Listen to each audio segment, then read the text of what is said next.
Abongile, thank you for joining us here at the South African Investment Conference 2026. Please tell me, why is Google here? As you know, Google is a technology company that has been in existence for the last 26 years. And every time we've seen advancement in technology, we have been at the forefront of that. Right now, the big thing that everyone is talking about is artificial intelligence. And our research tells us that the global market for AI has a potential of about 13 trillion US dollars globally. But when you zoom in into South Africa alone, right now, the potential of the economy, just zooming in on AI, is about 3 billion US dollars, with the potential to escalate to 9 billion US dollars in the next couple of years. But in order for us to fully realize that, we have to ensure that we have the basics in place. And that is critical and crucial from an infrastructure perspective, because computing at an AI level requires you to have the right infrastructure. And as Google, we have been one of the companies that have been at the forefront of investing in infrastructure across sub-Saharan Africa, as in South Africa as well.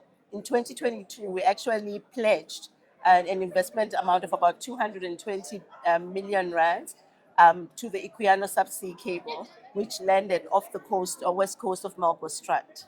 We have also had investments in data centers. Our first cloud region in Africa is located in South Africa. We also have further investments that are coming through our fiber optic cables that will be landing in South Africa. So South Africa is an economic hub. It's an important economic hub. It's an entry into the African market. And we are very much interested in ensuring that it is fully capacitated so that we can ensure that we realize this capability and capacity. Over and above the infrastructure investment components, there's also a huge focus on skills development. So, one of the reasons why we are here and we're always open to partnering with the South African government is to look at how do we ensure that we reskill, particularly young people, so that we repurpose them and we ensure that they're ready for the digital market. So, as Google, we are here to say we are ready to partner. We're ready to partner with Team South Africa as well as the South African government to ensure that we have the infrastructure, we have the skills, and we create technologies that are grown in South Africa, as well as leveraging obviously our Google Cloud, which is, as a hyperscaler, we want to see startups using our products and services. Today, are you going to be injecting more money? Are you going to be one of the pleasures tonight? Today, no, but soon we will be making an announcement on the 1st of July at the Google Cloud Summit. That will be happening here, so you can certainly come and join us. We will be making further announcements that talk to what I've already spoken to you about: infrastructure investment, AI computing capacity, as well as skills development. A lot of companies have complained to me in years before that we were there, we wanted to do this and that, but the policy shift is not coming. How you, as Google, creating space where the policy, obviously the policy of the country has to be with the citizen in mind. Yeah. How do you guys align it thoroughly that it also gets these investments going? That's why you have someone like me in South Africa. That's what I do every day, engaging with the South African government to negotiate that we have enabling policies in the market, especially on AI. I think tech companies have been very proactive to say, let's put the guardrails in place, because we know already that there may be certain concerns and certain risks and protections that we need to put in place. But how do we ensure that we stimulate growth while also protecting the public interest? So it's about keeping those lines of engagement open, ensuring that we are talking, we are putting together master plans on how do we grow this economy, and we're also putting together policies on how do we safeguard the public interest and protect citizens. And I must say, we have seen improvement from a South African perspective, where there's more engagement and more cooperation on some of these policy areas. But obviously, as you will know, in a policy perspective, we always say it should be done faster, Sure. because the technology and the industry moves 100 times faster And I do not want to be that person that says legislation is always following technology. At some point, they need to find each other. Well, if you have a culture of consultation with everyone, and I'm still not hearing you saying that this technology maybe will change the culture of even how we vote, so that things But can be even moving faster. Even how we consult, as Google, one of our value propositions is personalization, how you leverage technology to understand your constituency.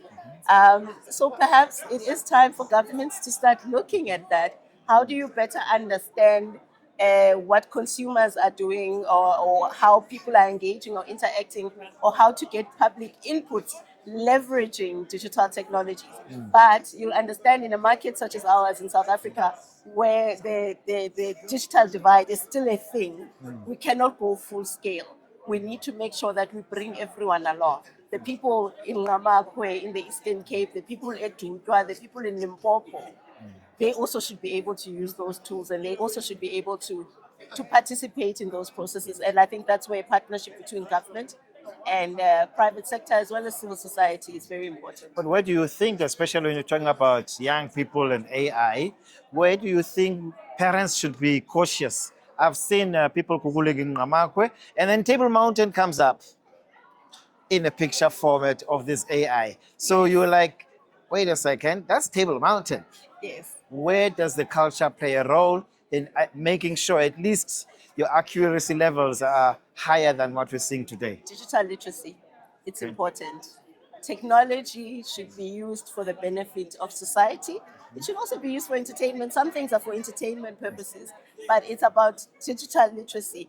How do you make sure that young people do not misuse these tools, and use them for the intended purposes? The technology platforms can put the safeguards, and I think across the board, everyone puts those safeguards to ensure that they are not used for unintended uses. But one of the things that I've always said, is it would be great if we can have a digital literacy campaign that is championed at the most senior levels in South Africa. Because the reality is, digital tools, digital platforms are front and center of all aspects of our lives, from schooling to doing business to socializing, to making laws and engaging. So as we realize that these technologies are mainstreamed, how do we make sure that people know how to use them properly, how to use them optimally, and also use them for an economic benefit? In this tension in the global order today, tell me, how do you guys navigate the space of business first and the rest happens last? Well, I think, as in any market, businesses are separate from the governance. And I think that's our position and our stance here. We've had a presence in South Africa for the last 15 years. We have been investing in the market, and we have a business here that we have to ensure that it grows. We've made investments, and it's important for us to recoup returns on those investments. So we'll keep those lines separated. So, this investment conference, I'm sure you're quite excited with what the president has said, and you feeling good signs of things will turn around? We all hope so. We all hope things will turn around for the best of all parties and all economies of the world. And if we can't find any facts or any ideas, just Google them. Maybe your AI will assist.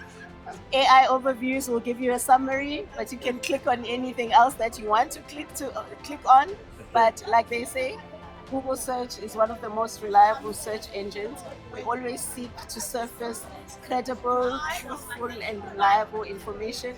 That's why it's always the first point of call people go to when they're looking for information. Abongile, thank you for joining us on BRICS Africa Channel. Thank you for having me.